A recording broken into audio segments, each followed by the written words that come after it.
Ele se percebe como um todo. Simplesmente, essa é a ideia.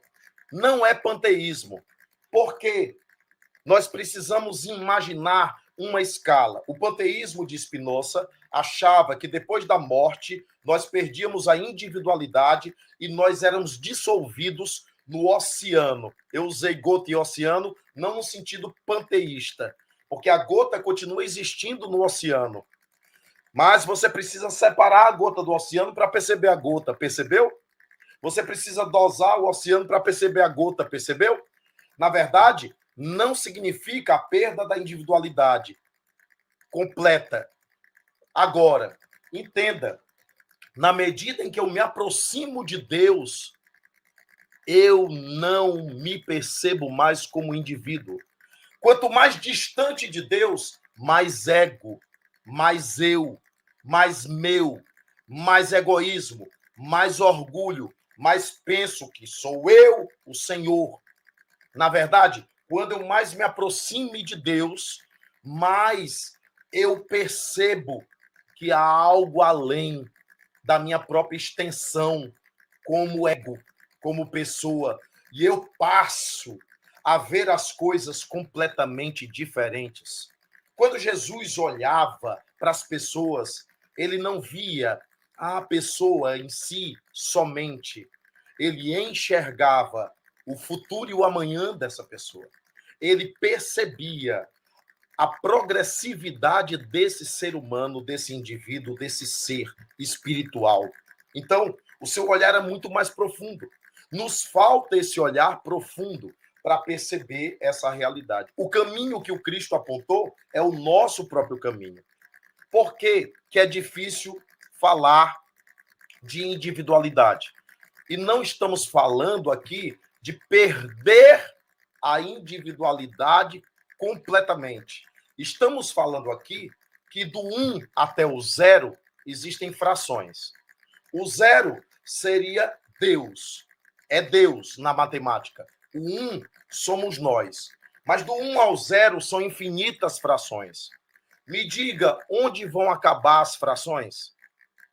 Você não vai conseguir dizer quando vai acabar a fração. Quer dizer, o indivíduo. Você não consegue dizer. A gente vai se aproximando do 0, vai se aproximando do 0, mas ainda é fração. Vai se aproximando do 0, mas ainda é fração. Se aproxima do 0, mas ainda é fração. Se identifica com o 0, mas ainda é fração. Porém, se aproxima do 0. Caminha na direção do 0. É isso que precisa ser entendido. E é isso que muitas pessoas não entendem. O que significa dizer que esse consolador, que não tem uma identidade, não tem um rosto, que não tem uma circunscrição, esse consolador é um conjunto de revelações a respeito da reencarnação, da imortalidade, da comunicação dos espíritos, do progresso, da multiplicidade dos mundos habitados, da existência de um corpo espiritual, o perispírito, da perspectiva da lei de causa e efeito, plantio e colheita, da perspectiva de inúmeras leis que nós desconhecemos ainda sobre a face da Terra devido à nossa ignorância espiritual. O que a gente está colocando aqui em estudo é para que a gente tenha um olhar diferente quando a gente estudar o Evangelho, quando a gente estudar ou ler a Bíblia, quando a gente ler um livro como Bhagavad Gita, quando a gente ler um livro como o Corão, quando a gente lê um livro como os Upanishads, ou os Vedas, ou Mahabharata, nós vamos começar a perceber que há uma linha de raciocínio em todos eles. Porque no hinduísmo, Buda quer dizer o iluminado, e significa que ele alcançou o nirvana. A mesma coisa, Cristo quer dizer aquele que tem comunhão plena com Deus, ungido diretamente. Significa dizer que a visão oriental, ela tem essa conotação, mas as palavras, tanto orientais quanto as palavras ocidentais, dificultam o nosso entendimento. Então, que fique claro para todos aqueles que estão estudando a espiritualidade, por meio do catolicismo, por meio do evangelismo, por meio do espiritismo, enfim, por meio de qualquer referência filosófica ou moral, que não há uma identidade. É uma fala, é um verbo, é uma voz, é a voz de Deus que ecoa na própria natureza.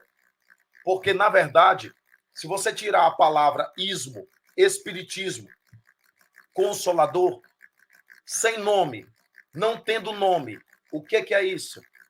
O conjunto de leis, das leis de Deus, o conjunto das leis da natureza, o livro do próprio Deus, o livro de Deus, para ser lido por cada um de nós.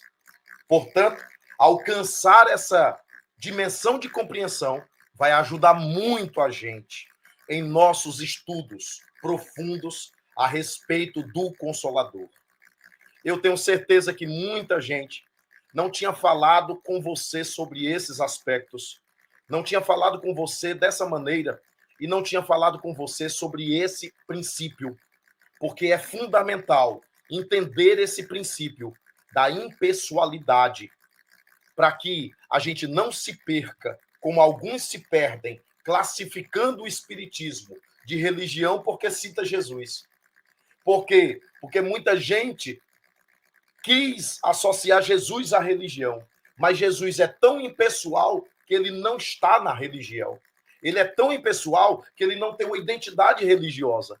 Ele é tão impessoal que ele transcende a condição religiosa. Do mesmo jeito, o Consolador.